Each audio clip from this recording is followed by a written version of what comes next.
Hi, I'm Alan Ross. I'm the president of the Electric Power Reliability Alliance, or EPRA, as you see behind me. This is a republication of a transformer technology who is an alliance partner of ours profile that I did with someone interesting in their space, and they have agreed to share it with our membership and with our community. So enjoy. Hi, I'm Alan Ross, and this is a transformer technology tech talk. It's a little bit more than a tech talk because our guest today, Jon Trout, has a lot more to share. Jon, how are you? I'm doing well, Alan. How are you? I'm good. So every time Jon and I talk to each other, we are both doing something different, right? It's kind of like we move off. But Jon is a friend. We have a monthly, we used to do it live and we would go to lunch together, but COVID has made it so that we eat lunch at our cameras and then we talk to each other, and it's been kind of a fun thing that we do. What do we call that? Lunch and learn, or just lunch with Jon, or lunch with Alan? I think we just call it lunch and we just hang out and talk and catch up a little bit.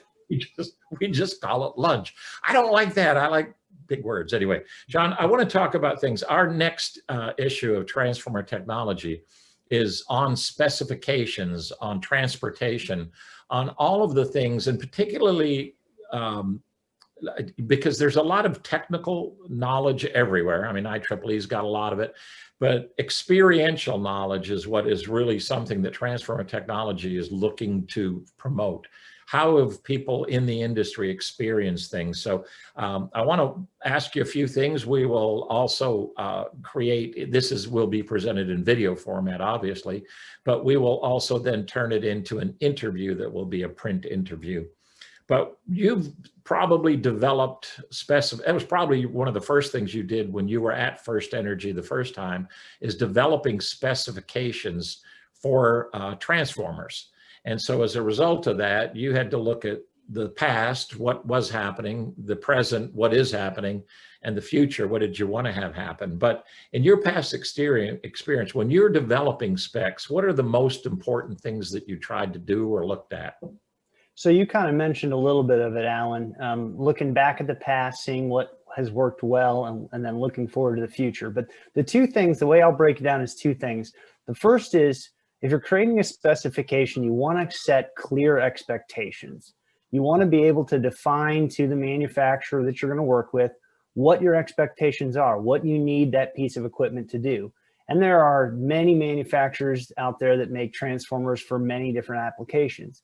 And so you need to be able to set for them what you need it to do, how you're going to apply it to your particular scenario, and what capabilities it needs to have. So there's specialty transformers for steel plants, there's transformers for generating plants, there's transformers that are out on the grid. They all are very similar, but they have different purposes. So you need to be able to define in your specification what you're going to do with the transformer you're trying to purchase, so that the manufacturer can provide to you the best fit for what your application is. So that includes things like physical constraints. You know, do you have a limited space to put this particular unit? Do you have, is it next to a building? Does it have to fit in a position where an old transformer came out?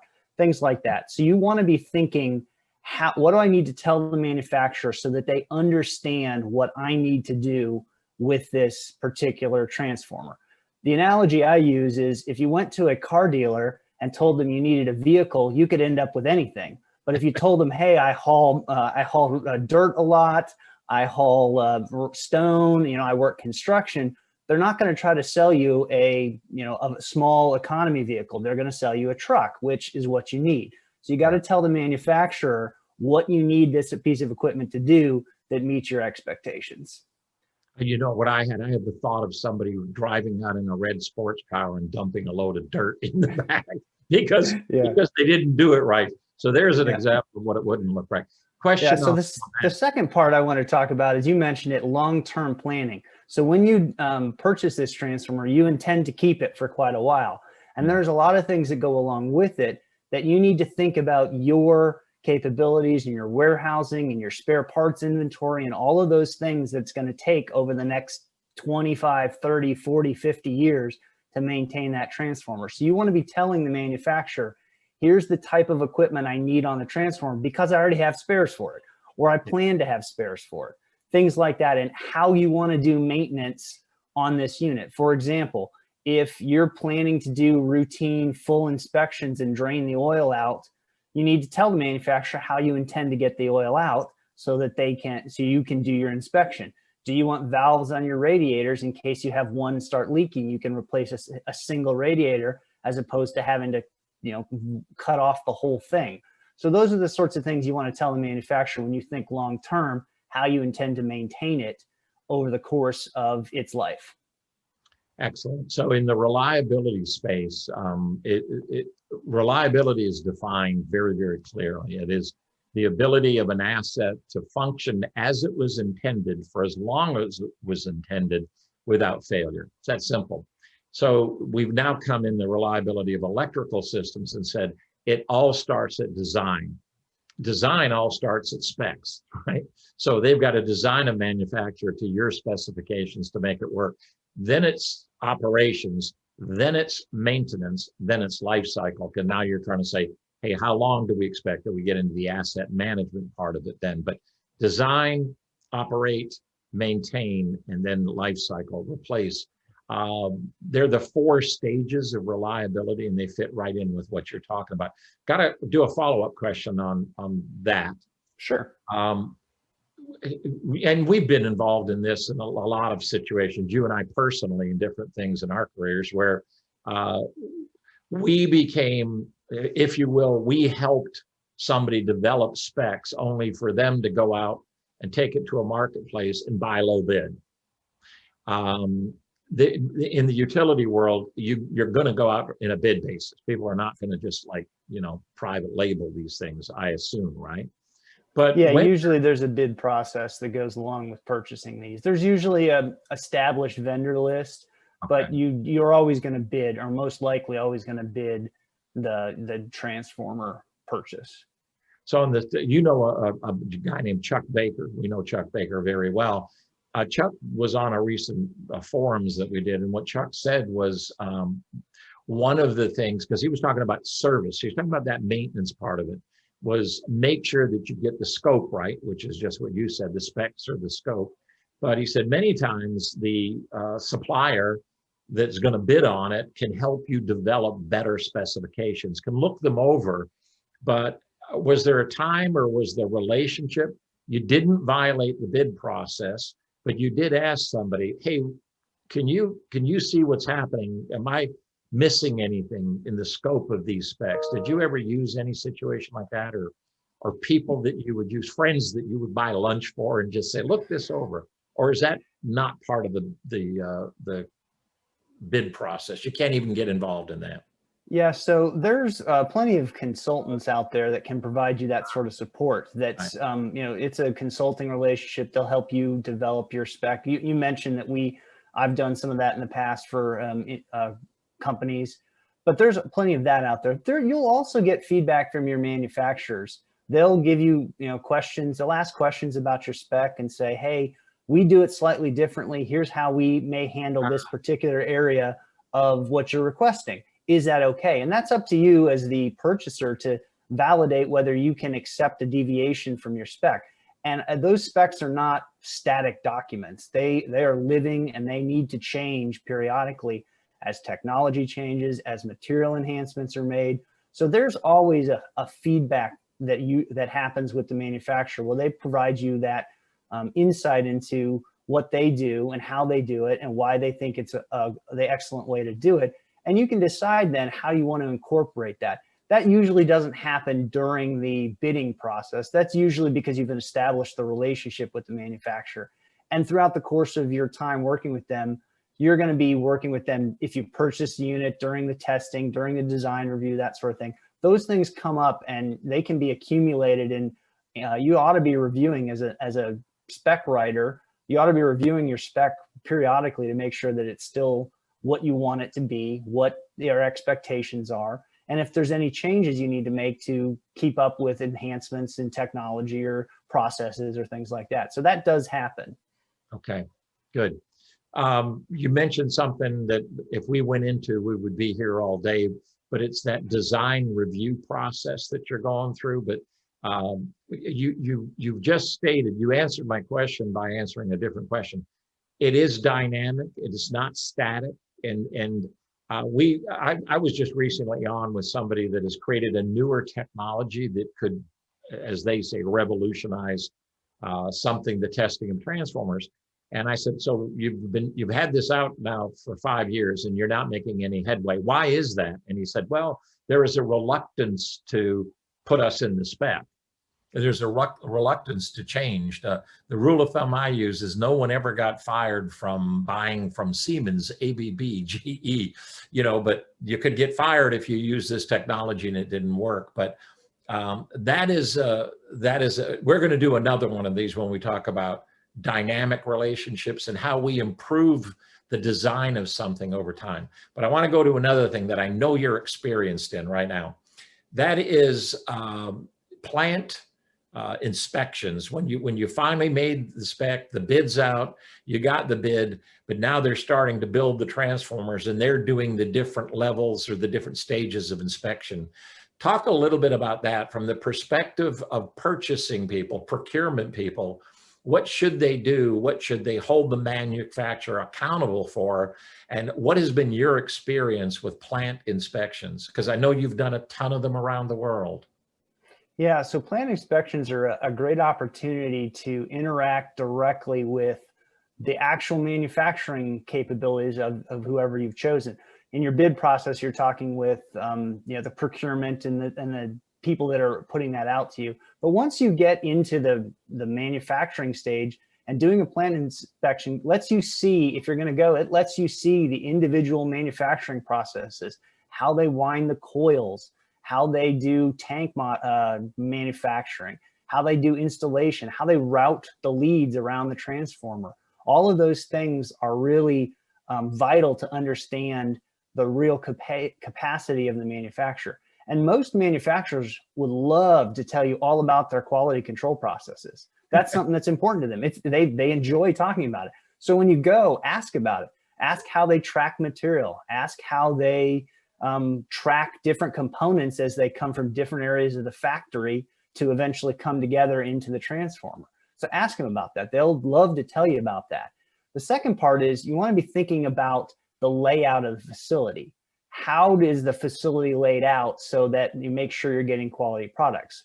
Are messy, dirty manufacturing processes separate from the clean processes? For example, you would not want to have your winding room and your tank manufacturing areas right next to each other. Tank manufacturing and welding and cutting creates lots of debris and dust and dirt, and you want your windings as clean and crisp and pristine as possible. So you don't want those two inhabiting the same space.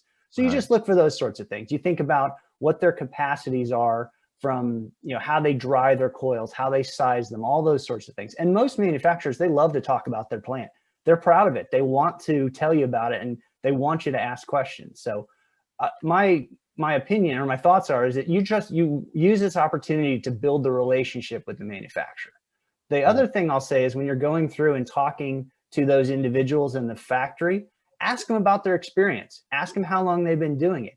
Ask them why they love what they do and find out about their level of experience, specifically in 3 areas. The engineering group, you want to know how experienced they are in the design.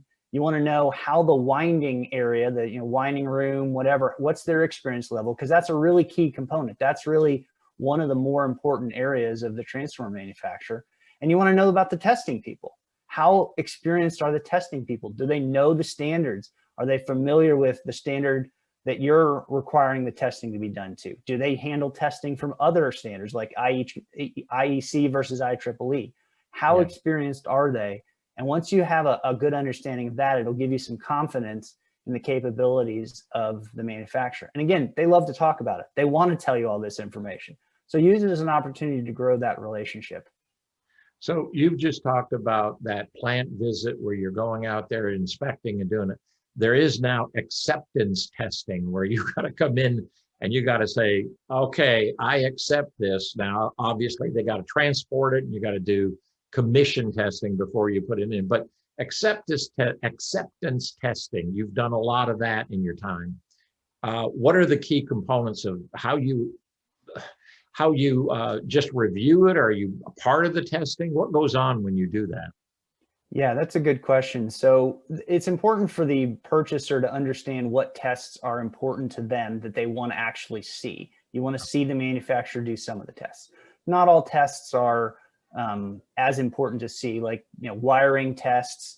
You may be able to let the manufacturer handle that and just show you a test report of how they wired the control panel. But things like the lightning impulse testing, things like the partial discharge testing, those are really valuable to witness, because it gives you an insight into how well the transformers put together. And so the key is you want to ask good questions about how they set the test up. Make sure they understand what the testing standard is, the IEEE standard or IEC standard, whatever standard you're requiring the testing to. You want to make sure that they understand that standard, they know how to set it up, and you want to watch very carefully to make sure that the data they're getting matches what the acceptance criteria is in those standards that you've laid out. And it requires familiarity of you as the owner of what those standards say and how the results should come out. And you got to be willing to push them a little bit if things don't look the way you expect, and ask them to explain and have them show you how they're setting it up and how the results fit in with what your expectations are. Excellent. That's excellent. We'll talk about that one too, because we could go further on inspection testing. The last thing I want to talk about is the commissioning. When a transformer actually comes in and it's transported and it's commissioned, what are some of the problems or challenges that you've seen that as the final guy, because somebody's going to look at you if this thing doesn't work or it fails within a year, is like, what did you do wrong?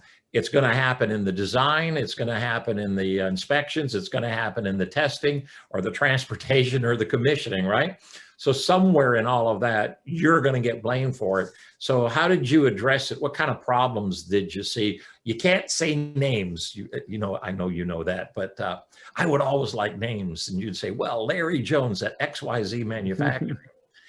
But what are some of the things you've seen? So I'll start with this. It does go back to that spec again, because the transformer spends the vast majority of its life sitting still, not moving. And the time that it really spends moving and subject to things that are going to damage it is when that transportation. So you want to make sure you've got it spec'd out properly, that it's going to handle the voyage from wherever the manufacturer is to wherever you need the transformer. So you got to have good definition in there about what that voyage is going to be like. And one of the things that's important, again, about setting expectations is the manufacturer, depending on whether you are responsible for the transportation or you ask the manufacturer to be responsible for that, they need to know if there's any constraints. Like, for example, if you're in a very mountainous area, you may have a situation where the only way to get to your location is through a railroad tunnel. And they need to know that, because you would hate to have the transformer coming down the railroad and hit the top of the tunnel. That's not a good day for anybody. Yeah. And you just want to be careful. I'll tell you one story. We had a manufacturer, or a situation where we bought a transformer. They did a route study and everything looked good. Well, there was a minor mistake in the route study. They studied the route and they checked bridge heights, and they checked in the center lane closest to the left lane closest to the center of the highway. And the bridge had an arch on it. So in the center, it would have cleared. On the right lane, with the bridge is slightly lower, it didn't clear, and it snapped the bushing off. Those are sorts of things you need to be careful to make sure that your route is well planned. And again, it could be you doing it as the purchaser, it could be a third party, or it could be you could have the manufacturer handle that directly and set your expectations about when you take ownership is it's delivered to your site on your foundation. So those are the things you need to think about, is when you're talking transportation, have you considered all the little logistics to make sure that that unit can get where you need it to go? For the most part, when you are commissioning a transformer, you have a contractor coming in, or you have within the organization the capability of doing it. A lot of contract work is done in the installation. Same thing, you have to spec that work out, you spec what you want, you do all the things. I would assume the specifications of that has to go in, it's like a big circle, right? It just keeps going around and around. And then when you decommission, you go back through the whole thing again. We're going to cut this right now because you are brilliant and you really have had experience in these areas and you help us a lot. I want to come back. I want to reserve the right because I want to go into something that I know you're really heavily involved in now, and that is preparing the next generation. So you're now that bridge generation between my generation and the next generation. And that's going to be an enormous challenge for you and an enormous amount of fun for you to be able to make a difference in generations. But we're going to talk a lot about that. But what I'd like to ask, one snippet, what are you doing in that right now? That's a great question. It's a great opportunity, Alan, as we look to the future. It's funny how quickly time passes. When you feel like you're a brand new engineer and then all of a sudden you blink and you realize you're mid-career and you've been working at this for a long time. But the thing I like to try to remember is I see it as an opportunity to pass on knowledge to the next generation. I see it as an opportunity to help them grow into whatever the next big revolution is going to be. And we have some ideas and thoughts about what that might be, but we want to prepare the people that come after us to be able to take on the challenges that they face and the challenges that we've faced and help them learn. So it's a great opportunity. And it's one of the things that I very much enjoy is trying to develop that next generation of engineers and commissioning people and all the people that go along with maintaining the utility industry to make sure that we're well suited for whatever the next big change is going to be. Jon, that's brilliant. In fact, you've just given me, as the editor of Transformer Technology, you've just given me a theme of one of our monthly editions that we're going to do. And it is preparing the next generation. When we do that, I want to do another one of these, and I want to make sure that we feature it. But no planning right now. We're on video, and we're not going to do that. This has been a tech talk. This has been much more than that. This has been inside someone who's done it, experience, who's made, I'll say this, Jon, made some of the mistakes that all of us make, grown from it. But in Transformer Technology, as the editor of that, I appreciate what you bring to it, and I thank you for joining us on this today. Well, thank you very much, Alan. It's been really nice talking with you. I'm glad to sit down and talk through some things. So thanks for your time, and I appreciate it.